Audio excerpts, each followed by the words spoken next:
Bismillahirrahmanirrahim. Assalamualaikum warahmatullahi wabarakatuh. Bapak Ibu guru hebat di seluruh Indonesia, ini adalah video aksi nyata pelatihan mandiri dengan topik merancang dan memodifikasi modul project. Bapak dan Ibu, kami di sini, saya dan teman saya sudah merancang dan memodifikasi sebuah modul proyek dengan tema gaya hidup berkelanjutan. Subtemanya adalah pembuatan taman gantung di Selasar kelas 10E. Kebetulan ini adalah kelompok 4 dari kelas kami. Bapak dan Ibu, mari kita masuk ke konten dari modul proyek yang kami rancang dan modifikasi. Halaman pertama di sini berisi informasi umum yang terdiri dari ada penyusun, fase atau kelas, tema besar P5, ada topik proyek, kemudian durasi kegiatan, serta target peserta didik. Tak lupa juga di sini ada sarana dan prasarana. Kemudian bagian B-nya ada deskripsi proyek. Di bagian ini kita harus mendeskripsikan proyek apa yang akan kita kerjakan di depan. Tentu saja ini anak-anak harus benar-benar paham tentang deskripsi proyek yang akan dilaksanakan ke depan. Selanjutnya bagian C ada penentuan dimensi dan subelemen dari profil pelajar Pancasila yang akan dikembangkan. Di sini ditulis komponen tujuannya apa saja, kemudian ada berapa tujuan yang akan kita capai. Kemudian Bapak dan Ibu, ada bagian D yaitu tujuan proyek. Kita harus mencantumkan tujuan yang jelas dari proyek kita. Kemudian tak lupa di sini bagian E ada deskripsi kegiatan proyek. Jadi tujuannya apa harus jelas, kemudian deskripsikan kegiatan proyeknya seperti apa. Kemudian di bagian F ada alur kegiatan proyek. Jadi di sini diuraikan alurnya akan seperti apa proyek yang akan kita laksanakan di depan. Kemudian di bagian G ada asesmen kegiatan proyek. Jadi di sini berisi penilaian kegiatan proyek terdiri dari komponen apa saja. Kemudian Bapak dan Ibu, sebelum kita memberikan pertanyaan pemantik, tidak lupa kita hadirkan dulu di sini gambaran tentang kondisi real lokasi yang akan kita jadikan proyek, karena tema khusus kita adalah pembuatan taman gantung di Selasar kelas, maka kondisi real sebelum proyek di sini bisa dicantumkan.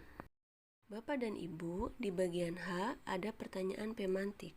Maka kita harus memberikan pertanyaan pemantik dulu kepada para siswa. Karena topik kita adalah pembuatan taman gantung di Selasar kelas, maka pertanyaan pemantiknya adalah bagaimana caranya mengatasi permasalahan untuk pemanfaatan lahan dengan pembuatan taman gantung. Dilanjut, di bagian I ada refleksi kegiatan proyek. Di sini disediakan 4 pertanyaan refleksi.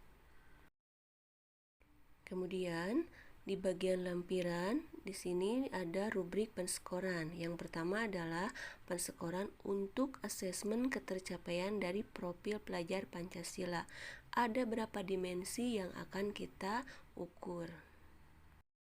Selanjutnya kita buat penskoran untuk mengukur kompetensi yang dinilai, yaitu mengenai presentasi kegiatan proyek. Ya. Misalnya di sini yang akan diukurnya adalah gaya komunikasi, kelengkapan informasi yang diberikan, tampilan media. Nah, seperti itu ya Bapak Ibu.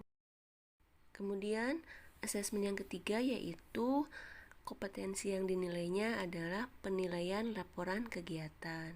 Di sini ada tingkat kemampuan, ada skor, kemudian kriteria capaiannya. Bapak dan Ibu, kami juga sebagai fasilitator di sini membuat lampiran untuk peserta didik, yaitu sistematika penulisan rencana proyek atau proposal, supaya sama dan terarah. Selain membuat lampiran untuk proposal, kami juga buatkan lampiran sistematika penulisan laporan akhir proyek. Selanjutnya, kami juga melampirkan jadwal pelaksanaan proyek. Untuk tema yang pertama yaitu gaya hidup berkelanjutan, waktu pelaksanaannya adalah selama 8 minggu. Dan untuk minggu ke-9 kami gunakan untuk pameran serta ujian proyek tema pertama. Bapak dan Ibu, di sini juga kami menyusun atau merancang LKPPD yang digunakan selama proyek berlangsung. Dilihat dari jadwal pelaksanaan ada 9 minggu, 8 minggu yaitu adalah untuk pelaksanaan proyek dimulai dari minggu pertama, misalnya pengenalan penguatan profil pelajar Pancasila. Seperti di sini disediakan materi singkat apa itu profil pelajar Pancasila, kemudian ada tema apa saja dalam penguatan proyek profil pelajar Pancasila, kemudian juga di sini ada pemahaman dan refleksi. Jadi setiap pertemuan dari minggu pertama sampai minggu ke-8, di akhir pertemuan ada refleksinya. Semua kegiatan siswa selama 8 minggu di sini disediakan catatan kegiatan secara tersusun.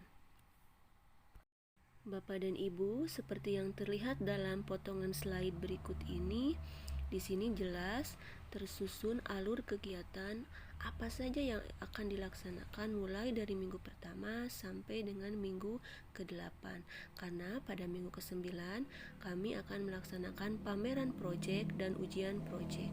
Contoh di minggu ke-8, karena itu adalah minggu terakhir sebelum pameran dan ujian proyek, kami melaksanakan evaluasi proyek serta refleksi akhir proyek sebagai persiapan untuk pameran dan ujian proyek. Bapak dan Ibu, itulah aksi nyata saya dalam merancang dan memodifikasi modul proyek pada topik 7 ini. Terima kasih, sampai jumpa. Salam hebat untuk kita semua. Wassalamualaikum warahmatullahi wabarakatuh.